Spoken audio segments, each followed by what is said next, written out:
வணக்கம். சற்று முன் கிடைக்கப்பெற்ற மிக முக்கியமான செய்தி ஒன்று வெளியாகியுள்ளது.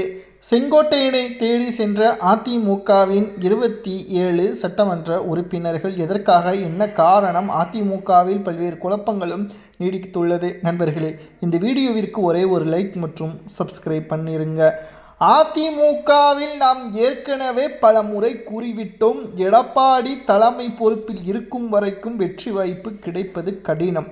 சட்டப்பேரவையிலும் கூட எடப்பாடி பழனிசாமி அவர்கள் மட்டும்தான் தொடர்ச்சியாக பேசுகிறார் மற்றும் OS மணியன் அவர்களும் பேசுகிறார்.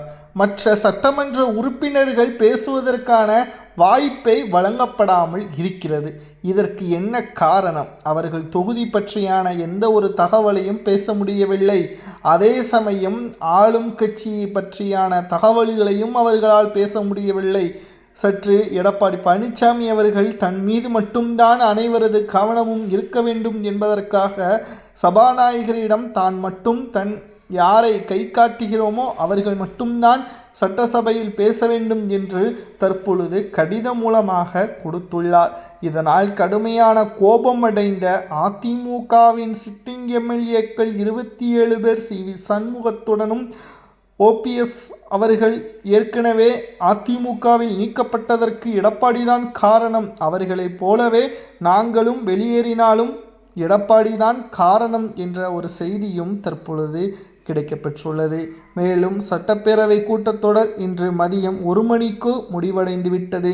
மேலும் முடிவடைந்த உடனே சட்டப்பேரவையிலிருந்து வெளியேறிய 27 அதிமுகவின் உறுப்பினர்கள் தற்பொழுது சட்டமன்ற உறுப்பினர்கள் செங்கோட்டையன் அவர்களை சந்தித்துள்ளதற்கான காரணங்கள் என்ன என்ற கேள்விகளும் தான் சமூக வலைதளங்களில் வைரலாக பரவி வருகிறது. பலரும் அதிமுகவிலிருந்து இவர்கள் வெளியேறப் போகிறார்கள் என்றும் கூறி வருகிறார்கள்.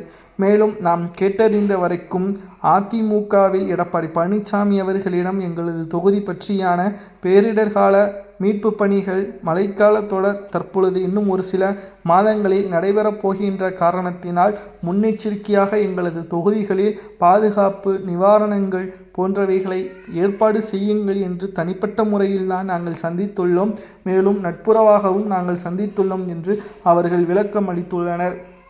ஆனால் எதிர்வரக்கூடிய அரசியல் காலகட்டத்தில் நிச்சயம் எடப்பாடி பழனிசாமி அவர்களுக்கு மிகப்பெரிய ஒரு அதிர்ச்சி அளிக்கக்கூடிய வகையில் இந்த 27 சட்டமன்ற உறுப்பினர்கள் செயல்படலாம் என்ற ஒரு தகவலும் தற்பொழுது வெளியாகி அரசியல் வட்டாரத்தில் மிகப்பெரிய அளவில் பரபரப்பை ஏற்படுத்தியுள்ளது.